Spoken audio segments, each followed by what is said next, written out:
குழந்தைகளா, இப்போ நம்ம பார்க்க போகிறது உயிர்மெய் எழுத்துக்களான கா, ஙா, சா, அதாவது ஆ வரிசை எழுத்துக்கள்.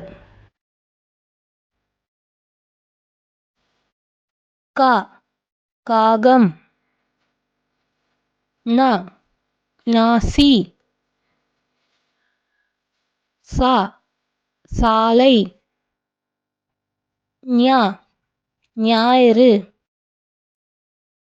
டா, டாக்டர். நா, பண்ணை.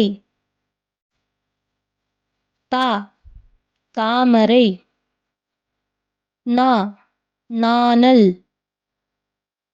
பா, பாவை. மா, மாம்பழம்.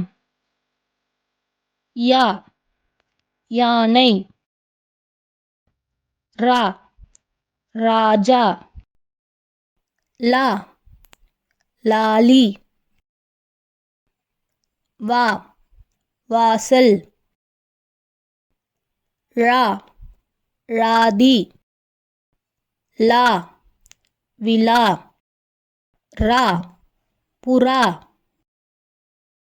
நா, கணா. எங்கள் வீடியோ பிடிச்சிருந்தா லைக் பண்ணுங்கள், ஷேர் பண்ணுங்கள், சப்ஸ்கிரைப் பண்ணிடுங்க.